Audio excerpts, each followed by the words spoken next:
Hello दोस्तों, एक बार फिर से स्वागत है आप सभी का हमारे यूट्यूब चैनल पढ़ाई विद पीके में। तो दोस्तों, आज हम ज्ञान सेतु के सुबोध की कार्यपुस्तिका के विज्ञान भाग पर चर्चा करने जा रहे हैं। इस पे मैं पहले वीडियो बना चुका हूँ। यदि आप उन वीडियो को भी देखना चाहते हैं और अपनी कार्यपुस्तिका को अच्छे से भरकर अपने विद्यालय में अच्छा नंबर, अच्छा मार्क्स प्राप्त करना चाहते हैं, तो उन वीडियो को मेरे चैनल के प्लेलिस्ट में जाकर ज़रूर देखें।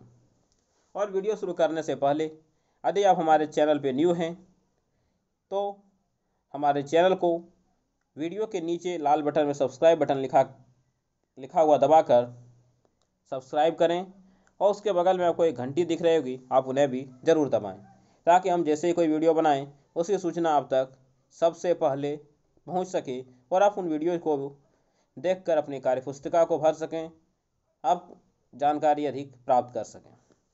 तो चलिए हम वीडियो शुरू करते हैं। और वीडियो आपको पूरी देखनी है, क्योंकि यदि आप वीडियो पूरी नहीं देखते हैं तो इनमें हम कभी कभी कुछ प्रमुख जो बिंदु बताते हैं, कुछ जानकारी देते हैं, वो आप नहीं जान पाइएगा और यह आपके लिए ही नुकसानदेह होगा। तो चलिए, तो आज हम यूनिट 2 पदार्थ के कक्षा 6 के अभ्यास कार्यपत्रक 7 पर चर्चा करने जा रहे हैं। इनमें मैं अभ्यास कार्यपत्रक 6 तक पहले ही बना चुका हूँ। तो चलिए शुरू करते हैं। जो हमारा पहला सवाल है, और पहला सवाल दिया गया है, उत्क्रमित नहीं किए जा सकने वाला परिवर्तन है। मतलब कि इनमें से ऐसा कौन सा परिवर्तन है जिससे हम फिर से पुनः उसी रूप में प्राप्त नहीं कर सकते। तो देखिए, पहला तो आपका गुब्बारा दिया गया है। तो क्या आप गुब्बारे को एक बार फुलाते हैं तो फिर वो आप हवा निकाल देने से पुनः अपने रूप में नहीं आता है? बोलिएगा हाँ सर, आ जाता है।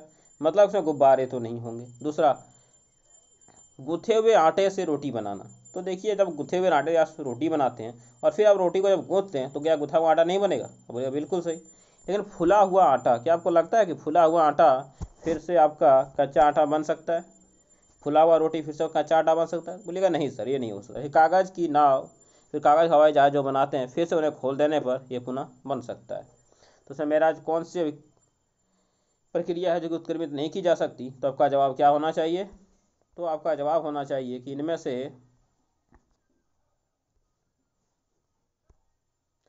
जो फुला हुआ रोटी है वह उत्क्रमित नहीं किया जा सकता। तो ये इसमें आप सही निशान लगाइएगा, आपको यहाँ पे बॉक्स दिए गए हैं सही निशान लगाने के लिए। तो चलिए अगले सवाल को देखते हैं। हमारा अगला सवाल दिया गया है, हमारे चारों ओर के परिवर्तन को कितने वर्गों में वर्गीकृत किया जा सकता है। देखिए, हमारे चारों कोई क्या परिवर्तन होते हैं? कोई तो ऐसे परिवर्तन होते हैं जिनसे कोई नया सामान बन जाता है और पुनः उनसे वो सामान नहीं बनाया जा सकता। जैसे मान लीजिए दूध, दूध से आपने दही बना ली, तो क्या फिर आप दही से दूध बना सकते हैं? बोलिएगा सर, नहीं बना सकते। तो इस तरह के जो परिवर्तन जिनमें कोई दूसरे पदार्थ बन जाने के बाद फिर से पहले वाला पदार्थ नहीं बनाया जा सकता, एक परिवर्तन वह होता है। और आपके दूसरे परिवर्तन होते हैं, जैसे कि मान लीजिए आपने गुब्बारा फुला लिया, या फिर लकड़ी को काट दी, या फिर कागज़ को मोड़कर आपने कोई जहाज़ बना ली। तो क्या फिर से कागज़ को खोलेंगे तो पुनः हमें वही कागज़ नहीं मिलेगा? या फिर हम फिर से गुब्बारे से हवा निकाल दें तो पुनः हमें हमें वह गुब्बारा मिलेगा कि नहीं? अब बोलिएगा सर, मिल जाएगा। मतलब कि वह अभिक्रिया जिनसे हमें पहले वाला पदार्थ फिर से मिल सकता है, तो उस पदार्थ को या फिर उस परिवर्तन को कहते हैं हम लोग उत्क्रमणीय। तो हमारे पास दो प्रकार के परिवर्तन होते हैं, एक उत्क्रमणीय और एक अनुत्क्रमणीय। तो आपका ऑप्शन नंबर बी हो जाएगा सही। फिर हमारा अगला जो सवाल दिया गया वह इस प्रकार है कि निम्नलिखित में से ऐसे पदार्थ कौन से हैं जिन्हें पुनः पूर्व स्थिति में नहीं लाया जा सकता? तो ऐसे कौन से पदार्थ हैं जिन्हें कि पूर्व स्थिति में नहीं लाया जा सकता? तो पहला दिया है कि गूंथे हुए आटे से लोई बनाना। तो लोई बोलते हैं कि रोटी पकाने से पहले आप लोग देखते होंगे कि आटे को पहले गोल किया जाता है, तो उसको क्या बोलते हैं हम? लोई। तो क्या फिर से अगर हम लोई को गूंथ दें तो वो गूंथा हुआ आटा नहीं बनेगा? बोलिए सर, बन जाएगा। मतलब कि यह फिर से पूर्व स्थिति में आ सकता है। फुला हुआ गुब्बारा, अगर हम इनसे हवा निकाल दें तो पुनः जैसे था वैसे नहीं बन जाएगा? अब बोलेगा हाँ सर, बन जाएगा। कागज़ की नाव, तो देखिए मैंने कागज़ से एक नाव बना दी, फिर से मैं उन्हें खोल दूंगा तो फिर से हमें वही कागज़ मिल जाएगा। तो इनमें से इसका आंसर क्या होगा? कोई नहीं। तो उसमें कोई नहीं पे टिक कीजिएगा। अगला दिया गया है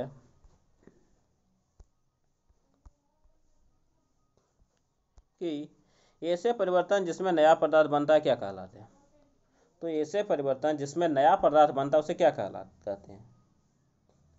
तो जिनमें नया पदार्थ बनता है उसको हम लोग कहते हैं उत्क्रमणीय और अनुत्क्रमणीय दोनों, या इनमें से कोई नहीं। इन्हें क्या कहेंगे? तो देखिए, जिनमें कोई नया पदार्थ बनता है जिसके गुण पूरी तरह से अलग होते हैं तो उन्हें हम लोग कहते हैं, उन्हें हम लोग क्या कहते हैं? उन्हें हम लोग कहते हैं अनुत्क्रमणीय, जिन्हें फिर से उत्क्रमित नहीं किया जा सकता। तो चलिए अगला सवाल भी हम जल्दी से देख लेते हैं। वो जो हमारा अगला सवाल दिया गया है वो कुछ इस प्रकार है कि सारणी में लिखे गए परिवर्तनों को उत्क्रमणीय है या नहीं के आधार पर दो परिवर्तन अपने अनुभव के आधार पर भी लिखिए। तो इनमें से आपको बताने हैं कि इनमें से जो परिवर्तन दिए गए हैं उनमें से कौन से उत्क्रमणीय हैं, कौन से अनुत्क्रमणीय हैं। मतलब कि कौन से ऐसे हैं जिनमें कि नए पदार्थ बनते हैं और जिन्हें पुनः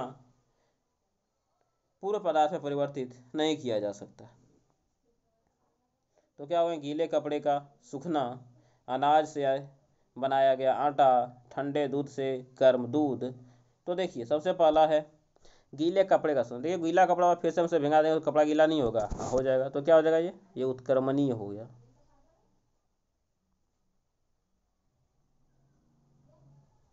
तो ये आपके उत्क्रमणीय हो गए। दूसरा है अनाज से बनाया गया आटा। तो देखिए अनाज से आपने आटा बना लिया, फिर क्या आप आटे को फिर से अनाज बना सकते हैं क्या? तो बोलिएगा कि सर हम इन्हें फिर से नहीं बना सकते हैं। तो इसका क्या आंसर हो जाएगा? तो इसका आंसर हो जाएगा ये भी उत्क्रमणीय होंगे, अनुत्कर। तो ये आपके हो जाएंगे अनुत्क्रमणीय, मतलब कि जिन्हें फिर से हम उसके पुनः पहले पदार्थ में नहीं बना सकते। तो ये आपके हो जाएगा अनुत्क्रमणीय।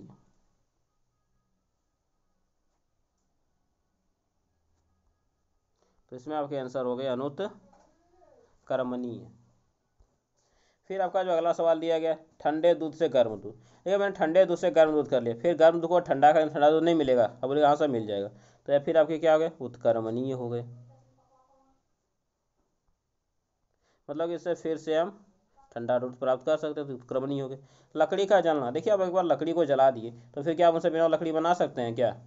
तो बोलेगा सर एक बार लकड़ी जल जाने के बाद पुनः तो वो लकड़ी नहीं बन सकता, क्योंकि वो तो राख बन जाता है। तो ये भी क्या हो जाएगा? अनुत्क्रमणीय। तो ये भी आपकी हो गई अनुत्क्रमणीय। ये रिएक्शन भी आपकी अनुत्क्रमणीय, ये प्रक्रिया भी आपकी अनुत्क्रमणीय ही होंगी। अगला है सेब का पकना। तो सेब का पकना जो होता है, तो क्या पके हुए सेब से फिर कच्चा से प्राप्त कर सकते हैं क्या? तो बोलिए सर नहीं प्राप्त कर सकते। तो ये भी आपकी हो जाएगी अनुत्क्रमणीय। यहाँ पे भी आपको अनुत्क्रमणीय लिख देना है। तो चलिए फिर हम चलते हैं अपने अगले सवाल पे। अगला सवाल रहा आपकी स्क्रीन पे, सवाल नंबर 3 दिख रहा होगा। दैनिक जीवन में होने वाली कोई दो ऐसे परिवर्तन लिखिए जो उत्क्रमित किए जा सकते हैं। दो ऐसे परिवर्तन लिखना जिन्हें कि उत्क्रमित किए जा सकते हैं। जैसे आप क्या लिख सकते हैं? तो पहले तो आप लिख सकते हैं कि हम गुब्बारे को फुलाएंगे। क्या करना है आपको? गुब्बारे को फुला। तो गुब्बारे को हवा निकाल देने से फिर से गुब्बारा आपको पहले जैसे था वैसे ही मिल जाता है। तो लिखते हैं। तो पहला जो हम लिखेंगे गुब्बारे को फुलाना। गुब्बारे बोलते हैं किसको? बैलून को। तो गुब्बारे को फुलाना।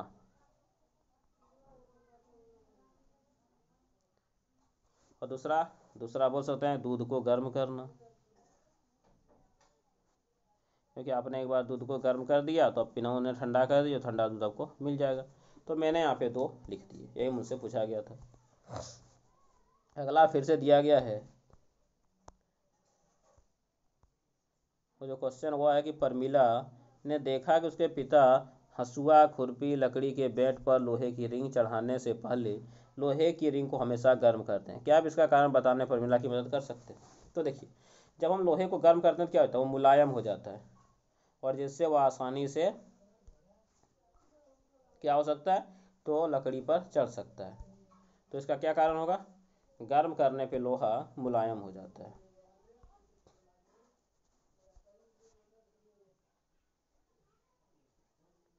गर्म करने पर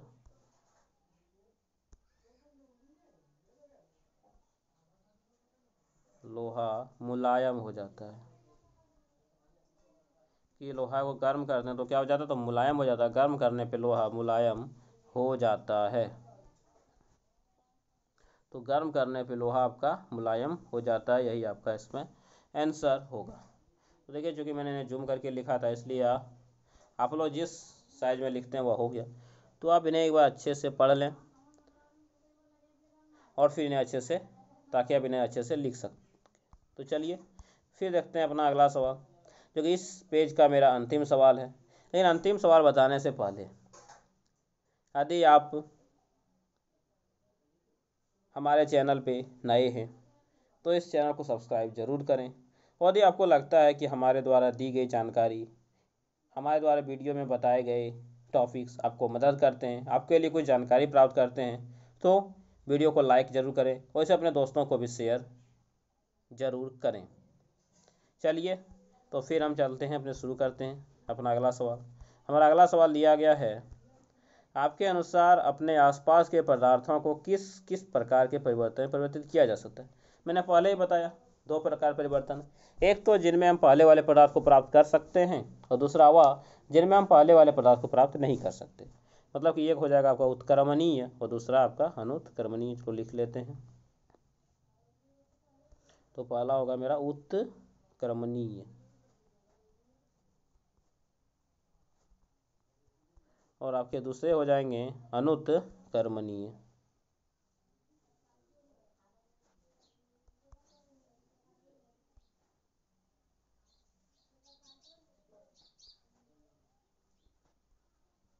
तो आपके उत्क्रमणीय और अनुत्क्रमणीय आपके दो हो गए। तो उत्क्रमणीय और अनुत्क्रमणीय आपके दो रिएक्शन होंगे। तो चलिए मेरा पेज नंबर समाप्त होता है 11। अब हम देखते हैं अपने पेज नंबर 12 को। तो चलिए आप लोग मेरे साथ इस पेज नंबर को जल्दी से बनाइएगा, क्योंकि इसमें अधिकतर क्वेश्चन आपके ऑप्शंस वाले हैं, इसलिए जल्दी से बन जाएंगे। तो मेरा जो पहला सवाल दिया गया है वह इस प्रकार है कि निम्नलिखित प्रश्नों में से सही उत्तर के क्रमाक्षर को चुनकर कोष्ठक में चिन्ह लगाइए। तो क्रमाक्षर बोलते हैं जिस ऑप्शन होता है अ, ब, स और द।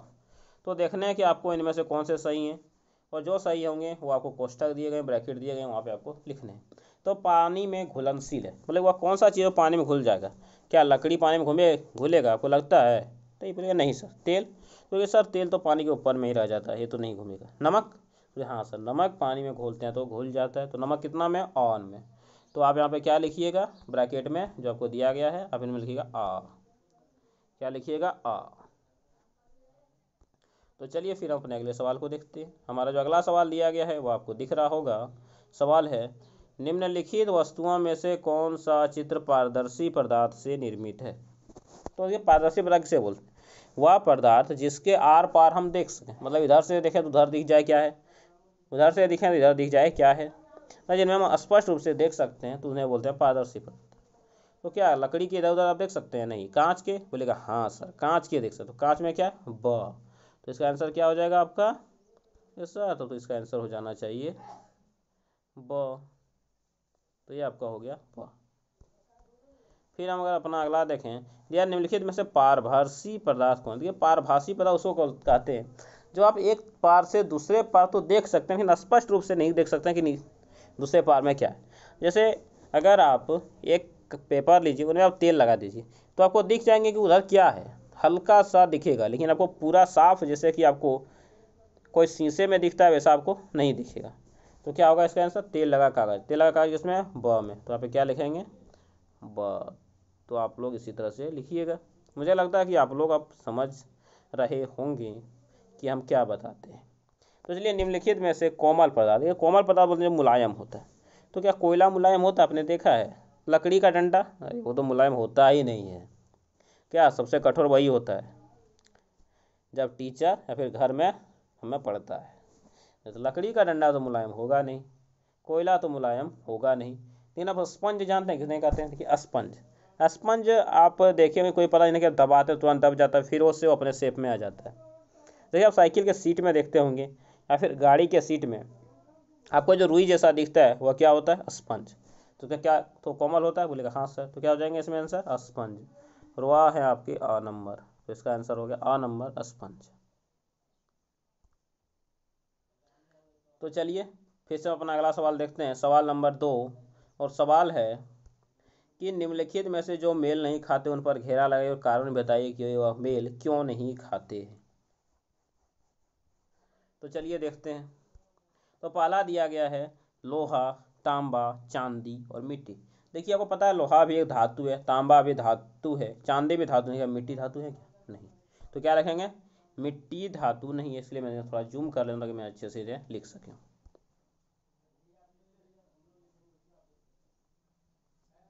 मिट्टी धातु नहीं है।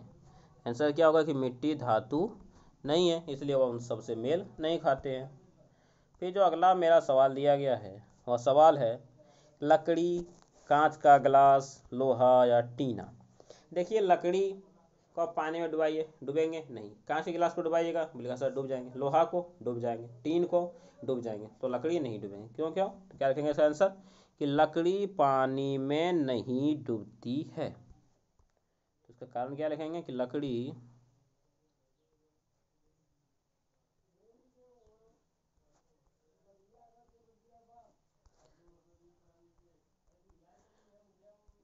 पानी में नहीं देखती है, सॉरी नहीं देखती नहीं, नहीं डूबती है। तो क्या आप लोग पानी में डूबते हैं? आप लोग तैरना जानते होंगे या आप लोग तैरना नहीं जानते हैं? यदि जानते हैं तो कमेंट बॉक्स में बताइएगा कि आप में से कितने हैं जो कि तैरना जानते हैं। तो चलिए देखते हैं अगला। देखिए हमें दिया गया है कि नीचे जो पदार्थों की तालिका है उसके आधार पर वर्गीकृत कीजिए कि कौन से पारदर्शी हैं, अपारदर्शी हैं, पारभासी। देखिए मुझे एक ही कॉलम दिया गया है तो अब सब लिख भी सकते हैं, इसलिए फिर मैं एक ही लिखता हूँ। तो चलिए देखना है कि इनमें से कौन पारदर्शी होते हैं। पारदर्शी मतलब दोनों तरफ से दिख जाए। तो कांच पारदर्शी होते हैं, कांच का बल्ब क्या होता है? पारदर्शी होता है। तो पहला का आंसर क्या हो जाएगा? कांच और कांच के बल्ब।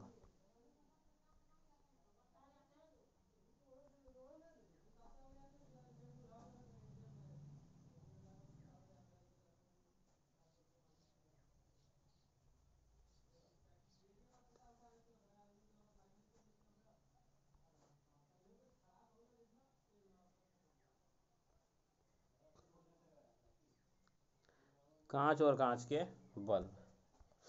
दूसरा आपका दिया गया है अपारदर्शी। अपारदर्शी मतलब देख तो सकते हैं लेकिन स्पष्ट रूप से नहीं देखेगा। किन में हो सकता है? तो अपारदर्शी में देख ही नहीं सकते। तो क्या आप लकड़ी के टुकड़े से देख सकते हैं आर पार? नहीं। आप कपड़े से देख सकते हैं? नहीं। तो इसमें क्या लिखेंगे? लकड़ी का टुकड़ा और कपड़ा। दीवार से नहीं।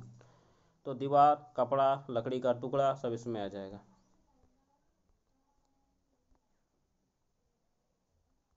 दीवार, कपड़ा और लकड़ी के टुकड़े। तो दीवार, कपड़ा और लकड़ी के टुकड़े आपके इस आंसर में आ जाएंगे। तो चलिए हम अपना देखते हैं अगला। अगला में दिया पारभासी। पारभासी मतलब देख तो सकते हैं स्पष्ट रूप से नहीं। तो अब क्या हो जाएगा? तो तेल लगा कागज हो जाएगा, पॉलीथीन हो जाएगा, दुपट्टा हो जाएगा। दुपट्टा में भी देखते हैं कि देख सकते हैं क्योंकि वो पतला होता है लेकिन आप स्पष्ट रूप से नहीं देख सकते। चलिए मैं इसमें दो ही लिखता हूँ, तेल लगा कागज और पॉलीथीन। तो यहाँ पे इसमें लिखने हैं तेल लगा कागज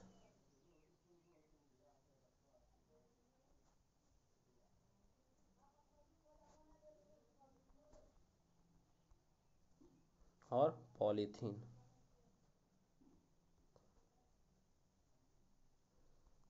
आप लोग इन्हें अच्छे से हैंड राइटिंग के साथ लिखिएगा ताकि ये अच्छे दिखें।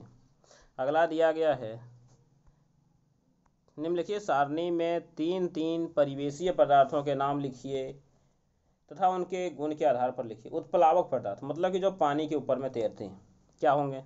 लकड़ी होंगे क्या? हाँ। सबसे पहले तो इनमें क्या लिखिएगा? लकड़ी लिखिएगा। और बताइए और क्या होंगे?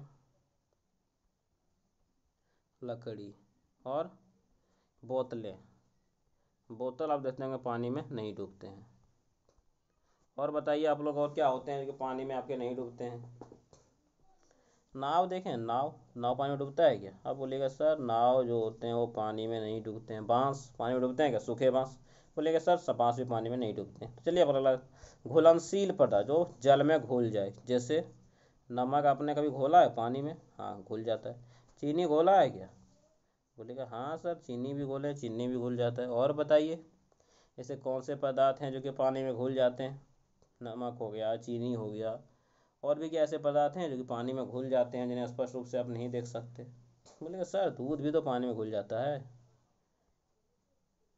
क्योंकि जो दूध वाला दूध बेचता है उसमें तो पानी मिला के बेचता है। आप देखने पाते हैं कि इसमें पानी है या नहीं? नहीं।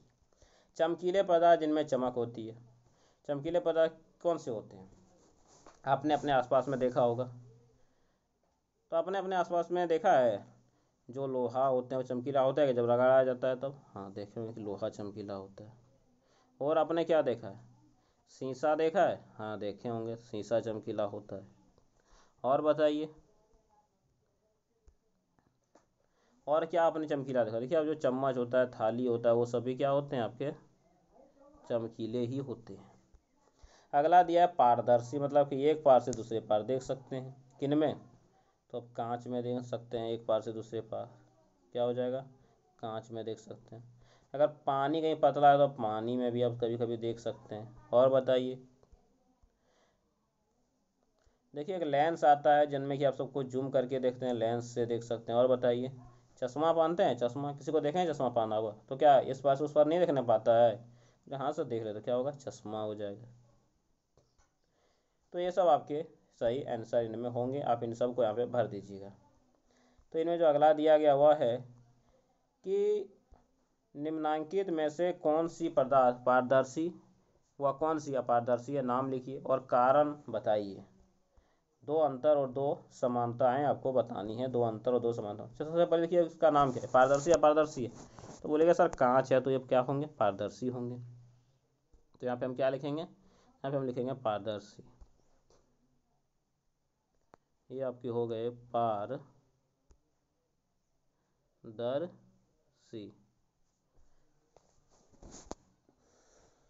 और ये नीचे वाले आपके क्या हो जाएंगे? देखिए लकड़ी का बक्सा है तो क्या हो जाएगा?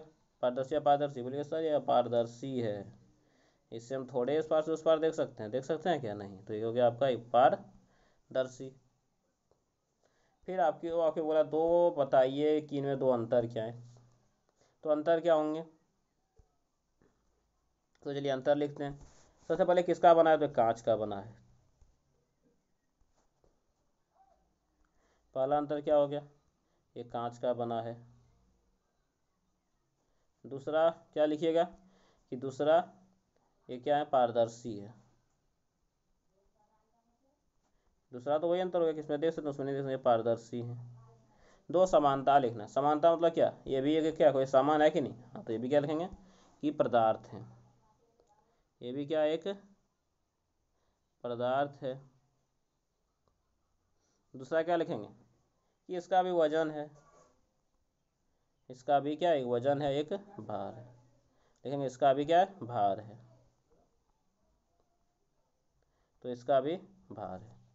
तो इसी तरह इसमें क्या हो जाएगा? पहला आपका अंतर अगर हम बोलें तो अंतर हो जाएगा कि यह किसका है? लकड़ी का बना है।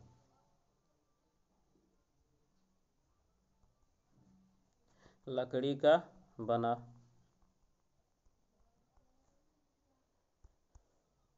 लकड़ी का बना है। दूसरा क्या है? अपारदर्शी है।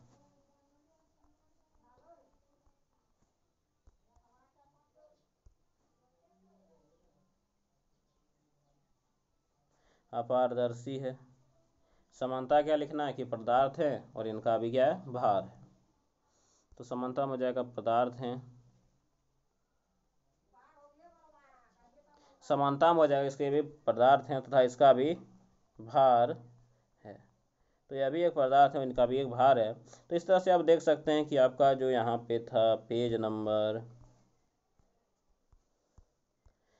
अभ्यास कार्यपत्र 8 के सभी प्रश्न क्या हो चुके हैं? बना दिए गए हैं। मैंने बना लिया है, आप इन्हें अच्छे से अपने कॉपी में नोट कर लीजिएगा।